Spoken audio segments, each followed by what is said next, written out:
I think we're live and set and ready to go. Welcome, everyone. This is our September 17th library board meeting. We'll start by first going through and taking attendance. If we just want to start at the end and just state your name. John Rodenbiker. Wanda Mangle-Cook. Amy Oren. Hannah James. Paul Jensen. And just want to confirm we don't have anyone on the line, correct? No. Okay, our first item is approval of the order of the agenda. Do I have a motion for approval? So moved. Second. Second. All right, any discussion? All in favor? Aye. Aye. Any opposed?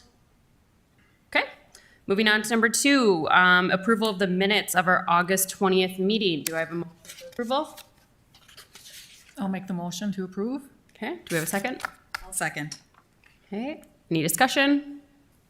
All in favor, say aye. Aye. Aye. Any opposed? All right, moving on to line item number 3, public comment. None today. Then we'll move right on over to staff report with Megan. Hello. Hi. You have my report in your packet. I'll just do some highlights. Something that's not in there that I want to mention is that we now have radon detectors at the library.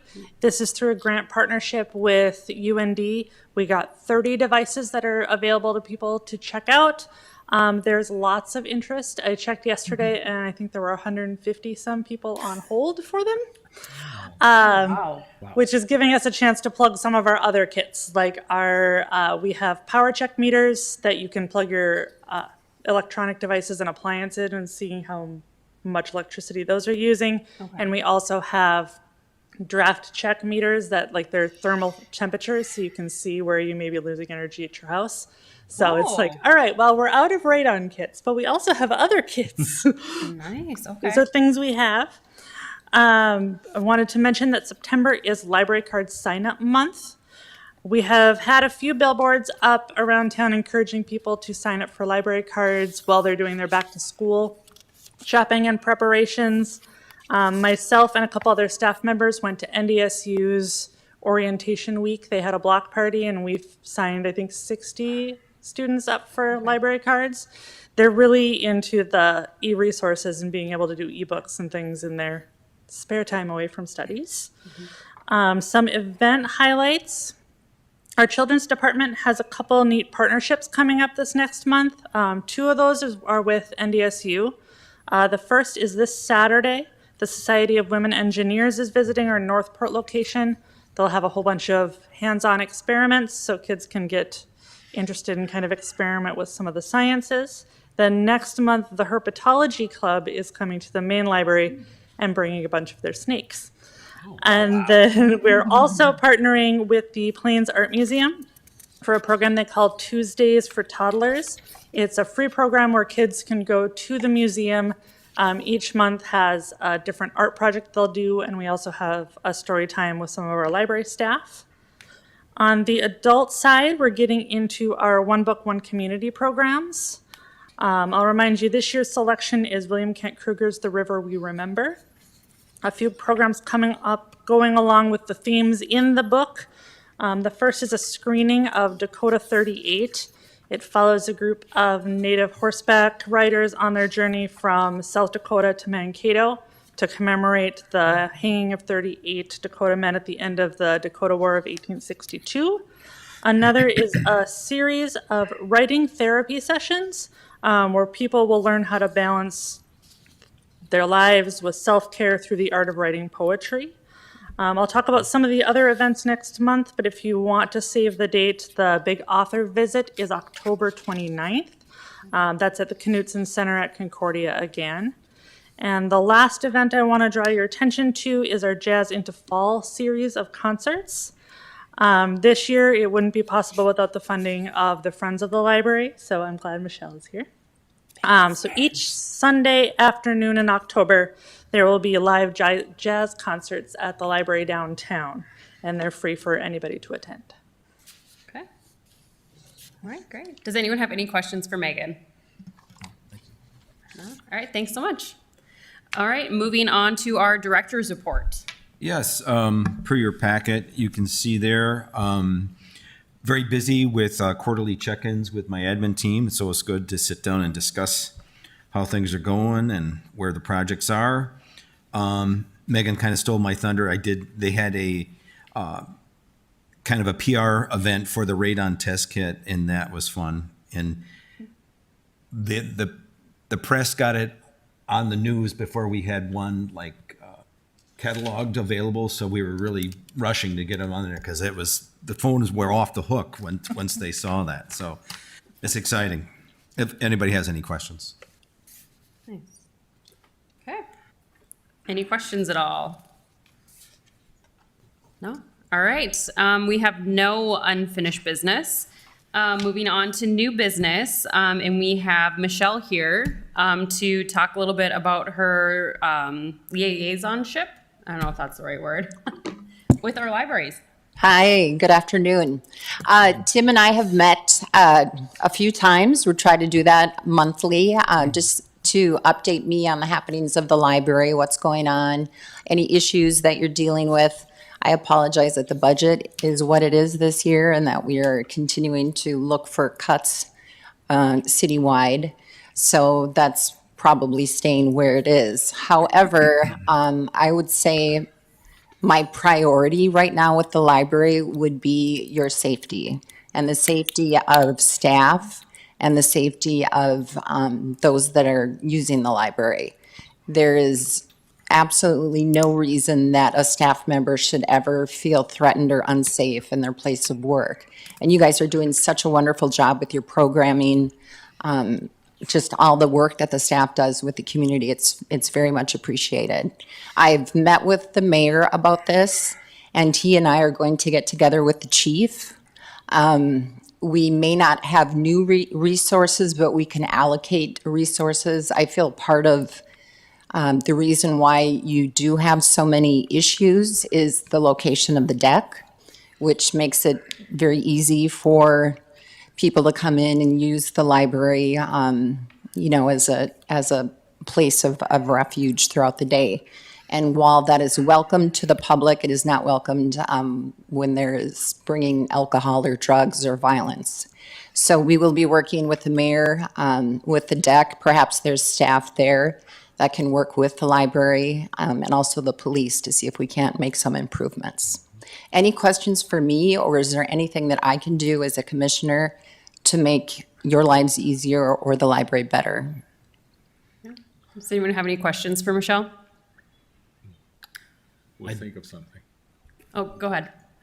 I don't right now, but I appreciate you being here today and sharing with us your priorities and your activities so far. Yeah. Thank you. Thank you very much. So as part of what you do, so do you meet, is it every couple weeks then with members of the library? She meets with me process? specifically on Okay. a monthly basis. Okay. And I've just been getting her up to speed in terms of, her major question was, what are the major issues? And obviously, the challenges of vulnerable populations and some of the situations that we run into, and then just responding it with just myself, one contract security, and then sometimes it's just a single staff person or maybe two staff persons, which is, given the tenor of some of these situations. And I showed Michelle some of the security footage that we have from situations that we've had this past year. Which and- is just unacceptable. No. Yeah, and I worry that my major worry is, there's the worst, but above that, there's once the perception in the community is that the main library is not safe, you lose a segment of population that won't use it anymore. Mm-hmm. And that's what I feel in some ways we've kind of tipped into that direction.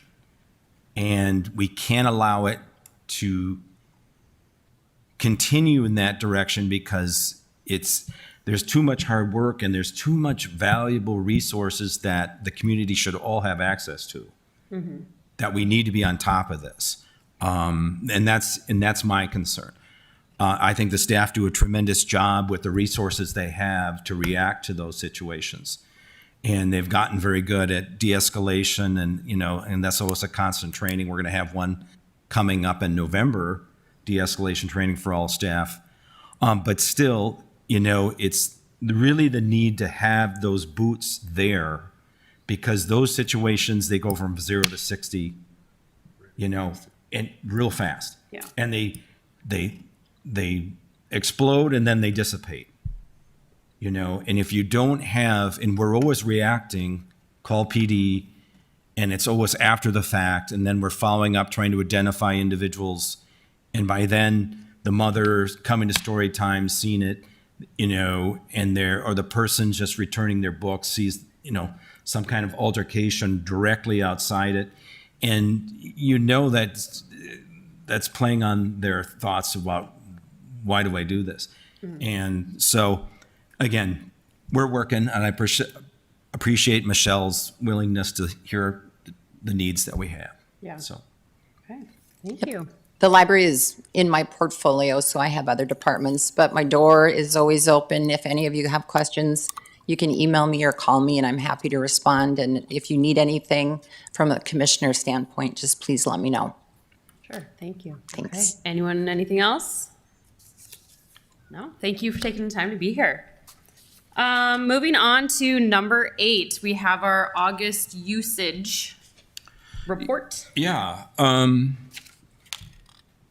In total visits, year-to-date through the end of August, we're up 12% over last year, equals a total of an additional 32,569. Programming year-to-date is up 35%, which represents an increase of 7,435 more attendees for library programming. Volunteer hours up 57% over last year through the end of August, with an increase of 731 more volunteer hours, which is exciting. Internet sign up is strong too, 21% increase over last year through the end of August, which represents an increase of 7,620. And also, webpage hits are strong too at 15% over last year, 22,206 more. Circulation year to date through the end of August is up just under 9%, which represents an increase over last year of 58,288 more items checked out over 2023. Still on pace to beat out 2019. The one thing I would say about that, though, we also have the carpet replacement coming up at Northport Oh, yeah. before the end of the year. So that's going to be a bit of a challenge because that collection will not be accessible once that project gets going. So we'll have to see how that works out. How do you communicate with people who typically pick up their books at Northport? Like they put a hold online and they accidentally request to pick them up at Northport, but it's not accessible. Do you guys notify people? Well, we're going to be working that out, Okay. obviously. What we might do, and we haven't got all the details, but I think we might,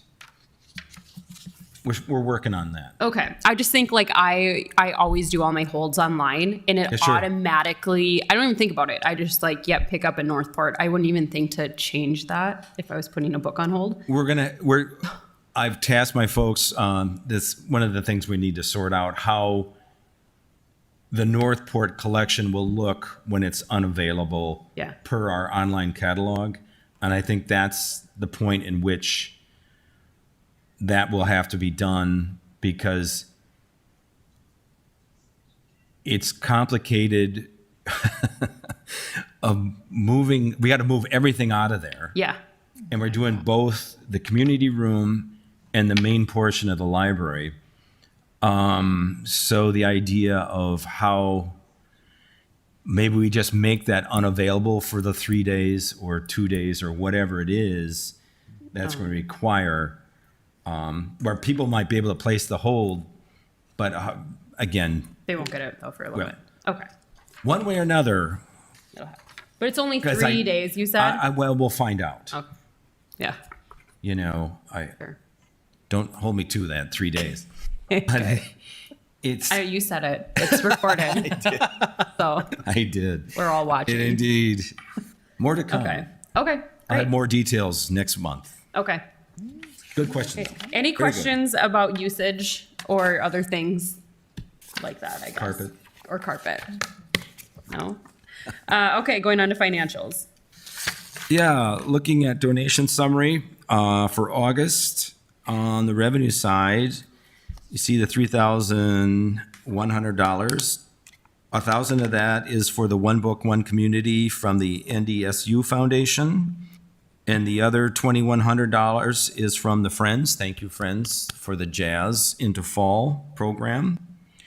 On the expenditure side, $173, that is for summer reading program ads. Again, thank you, Friends.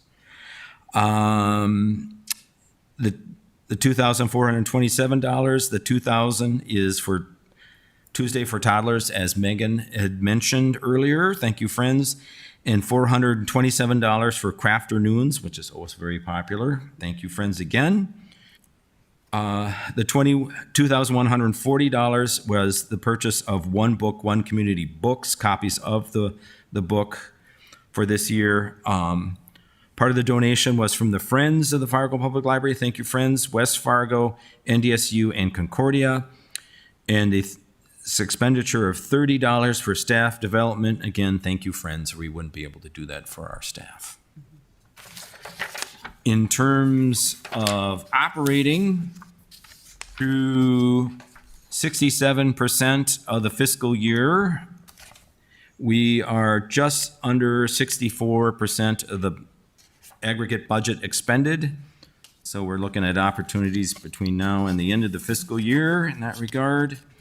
In terms of revenue, just over 22,000 accumulated through the end of August, on pace to make estimated revenue for 2024.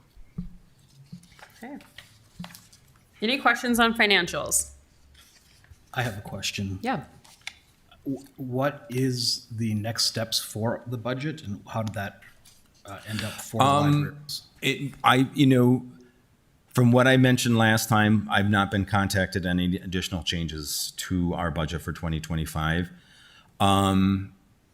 The budget is slated to be approved by the commission on the 30th of this month. At which point, then in October, it gets sent to the state. So, I haven't been, again, nothing's changed on our end in terms of 2025 other than what I explained last time. So, just wait and see between now and the 30th, I guess. I have not been contacted or any other conversations in that regard. Okay, thank you. Sure. Okay. Anyone else? Questions on financials?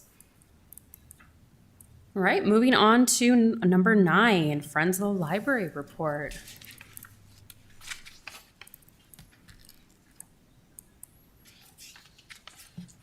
Hello, everybody. I'm Michelle Anderson, the president of the Friends. And since we've all last been together, we hired a new bookstore manager, which is happy days. It was a lot of work for our volunteer board and members to fill that work. So we're very happy he's here. We held a picnic for people to get to meet him and him to get to meet all the other volunteers and just kind of become integrated in the work we do. And that was really fun. And we are having our book sale, our fall book sale, the first weekend in October. And you guys always ask what you can do to help. And I'm going to say the biggest thing you can probably do to help, come shop. Tell your friends to come shop, buy books. But also you can you can donate books. And if you feel like volunteering for a shift, we'd love it. We're also doing a trial on eBay of selling some of our collectibles books. We have a section in the bookstore that range maybe up to $20 in value, versus our other books, which the most expensive of which is $4, going down to $1. So, but we have some other high value books that we thought would maybe be better served for us if they reached a broader audience. So we have listed, it's a trial. We have listed 4 books We've sold one. Oh, nice. So we're feeling good. Yeah. So we'll see what happens with that. And really, that's it. Our big thing coming up is the book sale. Okay. What was the date of that again? The date is, I knew someone would ask. We always have our neat little promotional materials. October 4th, 11 to 5. That's a Friday. Saturday the 5th, 9 to 5. Sunday the 6th, 1 to 3. And that is our $10 bag sale. Okay. And recall our last book sale, we did it in a completely bag sale format. And we were kind of scared, was it going to work at all? Or were we going to get overwhelmed with people? And it actually worked pretty great. So we're hoping this Sunday thing goes well too. Great. All right. Any questions for our other Michelle? I do not. Thank you for what you do. Oh, yes, Thank you, Thank guys. you so much. Great. Our next meeting is October 15th, and we are adjourned. Thank you.